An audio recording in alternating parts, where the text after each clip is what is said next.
jungle. Warna नदीच्या पाणीपातीत वाढ, आयतोडी पुलावरून वाहतूक करताना काळजी घेण्याची कुरळ पोलिसांचे आवाहन. गेल्या 4 ते 5 दिवसापासून सांगली आणि कोल्हापूर जिल्ह्यामध्ये मुसळधार पाऊस सुरू आहे. या सततच्या पावसामुळे वारणा नदीच्या पाणीपातीत झपाट्याने वाढ होत असून नदीकाठच्या गावांना सतर्कतेचा इशारा देण्यात आला आहे.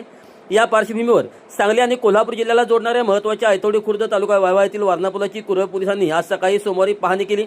सध्या पुलाला घासून प्राणीप्रवाह सुरू असल्याने कुरळ पोलीस ठाण्याचे सहाय्यक पोलीस निरीक्षक भरत पाटील यांनी थेट घटनास्थळावरून नागरिकांना आणि शेतकऱ्यांना प्रशासकीय नियमांचे पालन करण्याचे व काळजी घेण्याचे आवाहन केले आहे.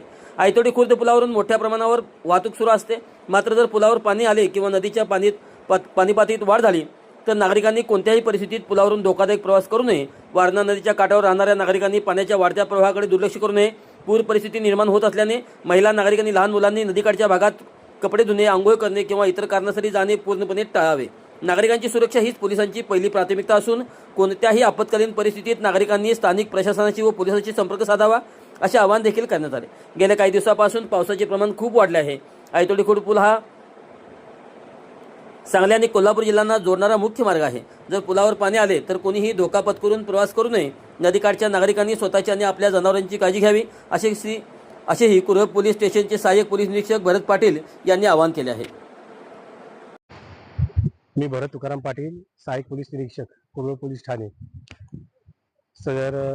मी सर्व या भागातले कुरळ क्षेत्रातील किंवा वारणा पट्ट्यातील सर्व नागरिकांना आवाहन करू इच्छितो की गेले 4 ते 5 दिवस झाले आपल्याकडे पावसाचे खूप प्रमाण वाढलेलं आहे.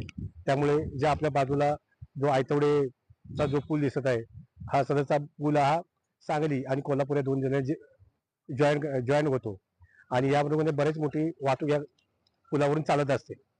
सध्या पावसाचा काळ असल्यामुळे शेतकरी आणि तसेच जे नागरिक सांगली जिल्ह्यात, कोल्हापूरवरून सांगली जिल्ह्यात येतात, त्यांनी विशेषतः काळजी घेणे फार गरजेचं आहे. कोणीही पावसात जर पुलावर पाणी आले किंवा पाण्याचा जर वाढला तर ह्या पुलावर ये जा करू नये याची दक्षता घेणे गरजेचं आहे.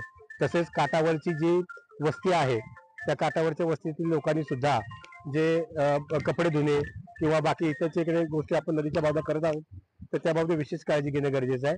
आपली सुरक्षिततेची काळजी हीच आमची प्राथमिकता असल्यामुळे आम्ही पुन्हा एकदा आपल्या सर्व नागरिकांना आवाहन करत आहे की सध्याच्या अतिवृष्टीच्या काळामध्ये आपण विशेषतः या आयतवडे पुलावरती आपण काळजी घेणं गरजेचं आहे.